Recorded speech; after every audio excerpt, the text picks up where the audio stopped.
नमस्कार। आज हम पर्यावरण की विभिन्न संधियों के बारे में समझेंगे। हमने पिछली कक्षा में पिछले अध्याय में अर्थ समिट के बारे में समझा, जिसमें ज़्यादातर संधियों के बारे में हमने समझा। जो संधियाँ उसके बाहर थी उसको आज हम देखेंगे। अब यहाँ पर सबसे महत्वपूर्ण चीज़ ये है कि जो भी संधि है, ज़्यादा कुछ तो आपको नाम से ही समझ में आ जाएगा ये किस विषय में है, कौन से सन में आई थी, कहाँ पर उसका हेडक्वार्टर है, कहाँ पर वो बेस्ड है, ये बहुत इम्पॉर्टेंट है और ये बहुत महत्वपूर्ण है, और उसमें क्या क्या काम किए गए हैं। तो जैसे पहला है सिड्स, इसको वॉशिंगटन कन्वेंशन भी कहा गया है और इसका पूरा नाम है convention on international trade in endangered species. मतलब जो स्पीशीज़, जो प्रजातियां विलुप्त होने वाली हैं उनकी तरफ ध्यान आकर्षित करना। तो 1973 में ये बना था। इसका हेडक्वार्टर जिनीवा में है।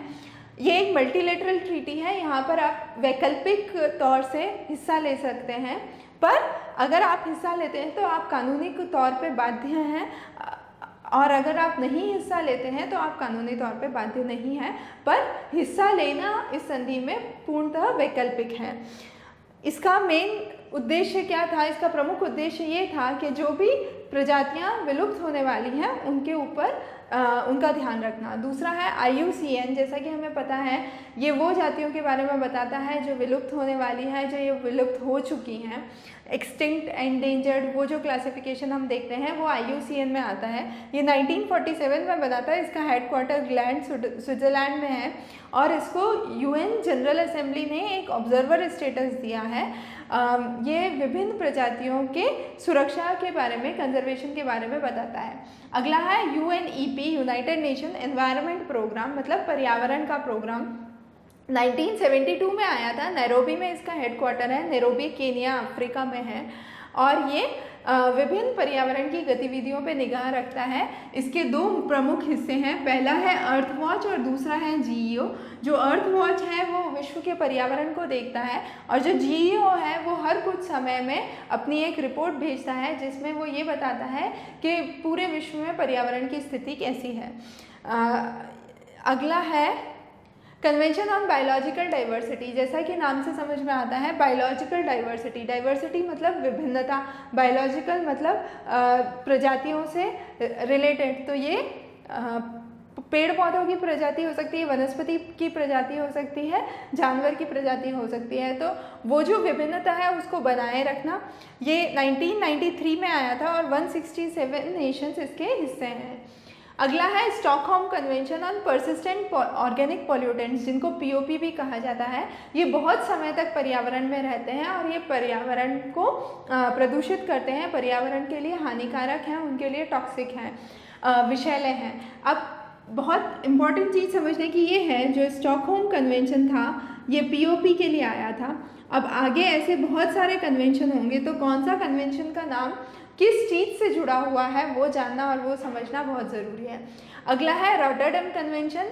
ये पर्यावरण के लिए वापस आया था। जो पर्यावरण में विषैले केमिकल पाए गए हैं, हैजार्डस केमिकल्स, उनके लिए आया था। तो जो रॉटरडैम संधि हुई थी वो किसके लिए थी? वो हैजार्डस केमिकल्स के लिए थी। तो आप अगर लास्ट में चाहें तो क्लास के अंत में एक लिस्ट बना सकते हैं जिसमें कौन सी संधि प्रमुखता किस चीज़ के लिए थी उसकी एक लिस्ट बना सकते हैं जो आपके आगे काम आएगी। अगला है बेसल कन्वेंशन। ये एक देश से दूसरे देश में जो विषैले पदार्थ हैं, विषैले केमिकल्स हैं, जो केमिकल्स नुकसान करते हैं, वो एक देश से दूसरे देश में ना जाएं, उसके लिए जो कन्वेंशन आया था उसको बेसल कन्वेंशन बोला था। बहुत सारी यूरोपियन यूनियन कंट्रीज़ इसका मेंबर हैं। इसका सेक्रेटरीट जिनेवा में है और इसमें खास बात ये कही गई थी कि उसको किस तरीके से बनाया जाए इन केमिकल्स को कि कम से कम नुकसानदायक हो और किस तरीके से फेंका जाए। तो इसमें 7 अलग अलग कैटेगरीज थी। एक तो वो जो विषैले हैं, जो टॉक्सिक हैं, दूसरा जो फट सकते हैं, एक्सप्लोजिव हैं, कोरोसिव, फ्लेमेबल, ज्वलनशील, इकोटॉक्सिक मतलब जो नुकसानदायक तो है पर पर्यावरण के लिए खास तौर से नुकसानदायक है, और जो एक से दूसरे को फैल सकते हैं, इन्फेक्शियस हैं। अब हेलसिंकी प्रोटोकॉल आया था सल्फर के कंपाउंड्स को कम करने के लिए। तो अलग अलग प्रोटोकॉल अलग अलग चीज़ों के लिए आए। हेलसिंकी जो आया था वो आया था सल्फर का कम करने के लिए और ये आया था 1987 में। 21 कमीशन फॉर यूरोपियन यूनियन के देश इसके हिस्सा थे। इसके अंदर ये कहा गया था कि 50% तक हम कम कर देंगे 1993 में, और 11 देश ऐसे होंगे जो 60% तक कम करने में योगदान करेंगे। तो हेलसिंकी का था सल्फर के लिए, ठीक है, और जो सोफिया का था वो नाइट्रोजन के लिए। अब इसको याद रखने का एक ही अच्छा तरीका है कि यहाँ वाला S और यहाँ वाला S साथ में नहीं आएंगे, तो सल्फर सोफिया से रिलेटेड नहीं है, तो हेलसिंकी सल्फर का हो गया और सोफिया नाइट्रोजन का हो गया। तो इस तरीके से आप विभिन्न तरीके से इनको याद रख सकते हैं। जो सोफिया प्रोटोकॉल था, जैसा कि हमने कहा, वो नाइट्रोजन के लिए आया था। इसमें इफेक्ट बेस्ड अप्रोच थी और 1988 में इसको अडॉप्ट किया गया था। और लास्ट था इसी में एक जिनीवा प्रोटोकॉल, जिसमें वोलेटाइल ऑर्गेनिक कंपाउंड्स के लिए आया था, जो ओजोन परत के लिए था। 1999 तक 30% तक कम करने की बात कही गई थी। ये 1991 में अडॉप्ट हुआ था और इसको स्टेबलाइज करने की बात कही गई थी। अब वियना कन्वेंशन और मॉन्ट्रियल प्रोटोकॉल, दो महत्वपूर्ण चीज़ें आएंगी। वियना कन्वेंशन वो कन्वेंशन था जो ओजोन परत को बचाने के लिए था, 1985 में आया था, और इसमें किसी भी देश पे कोई कानूनी बाध्यता नहीं थी क्लोरोफ्लोरोकार्बन्स को कम करने की। पर इसके बाद जो प्रोटोकॉल आया, प्रोटोकॉल हमेशा किसी कन्वेंशन का हिस्सा होता है, तो बड़ी कन्वेंशन हो गई वियना कन्वेंशन, इसका हिस्सा था मॉन्ट्रियल प्रोटोकॉल जो 87 में आया। उसके बाद में उसके 7 रिविजन हुए जिसमें अलग अलग बातें कही गई। शुरू में जो आया था, जो कहा गया था, उसमें ये था कि जितने भी हेलोजेनेटेड हाइड्रोकार्बन्स हैं, जैसे CFC, Helon, CCl4, methyl chloroform, ये सबको 2000 तक हटा दिया जाएगा और 2005 तक मिथाइल क्लोरोफॉर्म को हटा दिया जाएगा। और इस तरीके से जब हम इनको कम करेंगे तो हम ओजोन परत को बचा सकते हैं। ये ज़्यादातर आपके रेफ्रिजरेशन में और इन जगहों पे इस तरीके के कंपाउंड्स काम में आते हैं। तो अगर हम इस ग्राफ को देखें तो हम ये समझेंगे कि अगर ये प्रोटोकॉल और वियना कन्वेंशन नहीं आता तो ये सारे हेलोजेनेटेड हाइड्रोकार्बन्स इस तरीके से बढ़ते और बहुत तीव्र गति से इनका उपयोग बढ़ता रहता। पर मॉन्ट्रियल प्रोटोकॉल आने के बाद इनका उपयोग धीरे धीरे कम होता जा रहा है। रामसर कन्वेंशन जो था वो वेटलैंड्स के लिए था। दुनिया भर में 1500 से ज़्यादा वेटलैंड साइट्स हैं। इंडिया में भी, भारत में भी बहुत सारी वेटलैंड साइट्स हैं, जैसे अगस्त्यमुंडी हो गई, आपकी भक्तियार कनिका हो गई उड़ीसा में। तो ये सारी वेटलैंड्स रामसर में प्रोटेक्टेड हैं। रामसर कन्वेंशन सबसे पहले ईरान में रामसर शहर में 1971 में हुई थी, पर फाइनली 1975 में ये अडॉप्ट हुई थी। 90% से ज़्यादा UN मेंबर्स जो हैं इसकी कॉन्ट्रैक्टिंग पार्टीज़ हैं, और ये कुछ लिस्ट है जो कि आप देख सकते हैं भारत के महत्वपूर्ण वेटलैंड्स की है। अगला United nation world summit on sustainable development या सतत विकास, जैसा कि हमने पिछली क्लास में बात की थी अर्थ समिट की, कि ये उस तरीके का विकास है जिसमें आज हम जो चीज़ें काम में ले रहे हैं वो आने वाली पीढ़ियों के लिए बची रहें। तो ये एजेंडा 21 को सपोर्ट करने के लिए था। ये कॉन्फ्रेंस 2002 में जोहान्सबर्ग साउथ अफ्रीका में हुई थी और अलग अलग वल्नरेबल एरियाज़ को प्रोटेक्ट करने के लिए, स्पीशीज़ को प्रोटेक्ट करने के लिए था। अगला है UN convention on the law of sea 1982। ये जमाइका मोंटेगो बे में हुआ था। 14 साल से ज़्यादा लगे थे इसका फाइनल डॉक्यूमेंट आने में, और जब ये फाइनल डॉक्यूमेंट आया तो ये कहा गया कि समुद्र के कुछ रूल होंगे, कुछ कानून होंगे, और उसी के हिसाब से समुद्री एरिया कौन सा क्षेत्र किस देश का लगता है वो निर्धारित होगा। अगला है convention concerning protection of world cultural heritage and natural heritage 1972। 1972 में वर्ल्ड हेरिटेज कन्वेंशन हुआ था और इसमें ये कहा गया था कि जो भी कल्चरल चीज़ें हैं, जो भी सांस्कृतिक चीज़ें हैं और जो भी नेचुरल चीज़ें हैं उनके हेरिटेज को बचाए रखना। अगला है global programme for action for protection of marine environment from land based activity, मतलब जो ज़मीनी गंदगी के कारण समुद्र पे असर पड़ रहा है, जो ज़मीनी गंदगी समुद्र में जा रही है और समुद्र प्रदूषित हो रहा है, उन सभी गतिविधियों पे निगाह रखना। तो GPA करके एक प्रोग्राम आया था जिसमें 100 गवर्नमेंट इसकी हिस्सा थी, और किस तरीके का वेस्ट जाता है, सिवरेज का वेस्ट, POP जो परसिस्टेंट ऑर्गेनिक पोल्यूटेंट्स हैं, रेडियो एक्टिविटी, और ये सब तरीके के वेस्ट जब समुद्र में जाते हैं तो समुद्री जीव जंतु को नुकसान पहुंचाते हैं। अगला है Jakarta mandate on marine and coastal biological diversity. ये 1992 में आया था और फाइनली 95 में अडॉप्ट हुआ था। इसमें जो समुद्री बायोडाइवर्सिटी है उसको बनाए रखने के बारे में कहा गया था। UN convention to combat desertification. Desertification मतलब किस तरीके से रेगिस्तानी क्षेत्र बढ़ रहा है। अब ये सबसे प्रमुख तकलीफ कहाँ पर होगी इसमें, सहारा डेजर्ट अफ्रीका में, क्योंकि वो सबसे बड़ा रेतीला डेजर्ट है या रेगिस्तान है। अब अगर हम इंडिया में देखें तो यहाँ पर जो थार डेजर्ट है ये अरावली श्रृंखला से रुका हुआ है।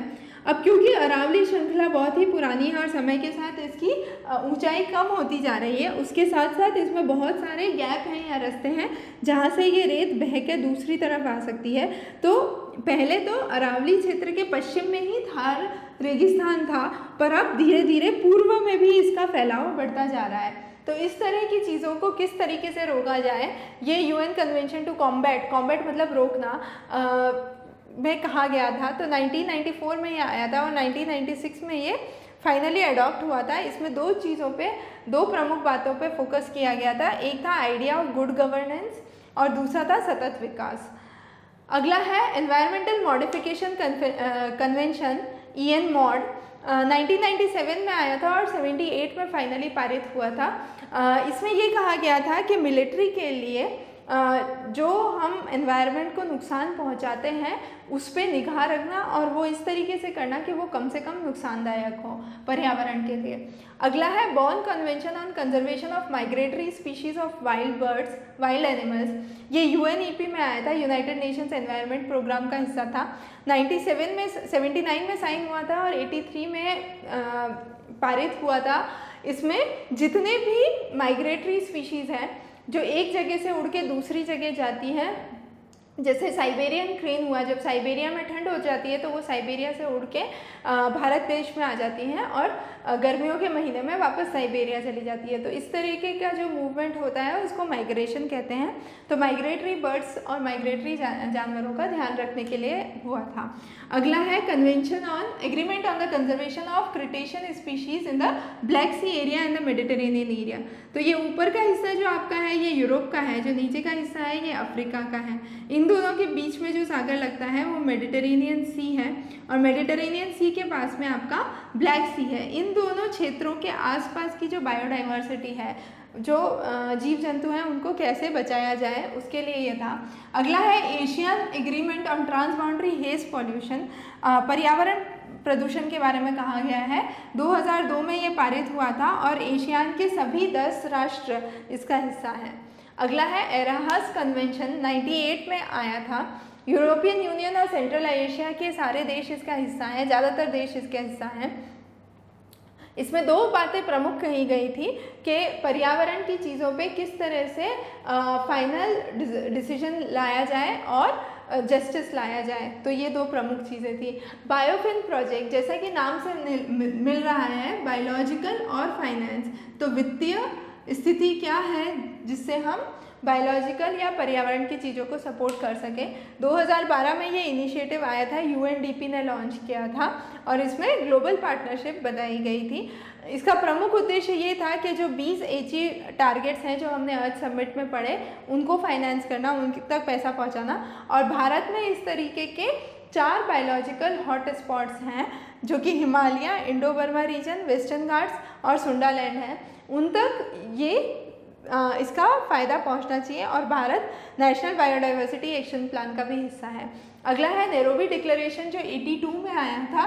इसमें लॉन्ग टर्म में बताया गया था कि लंबे काल में किस तरीके से सतत विकास में हम मदद कर सकते हैं और ये जो UNEP के गवर्निंग काउंसिल है उसके द्वारा एंडोर्स किया गया था 87 में।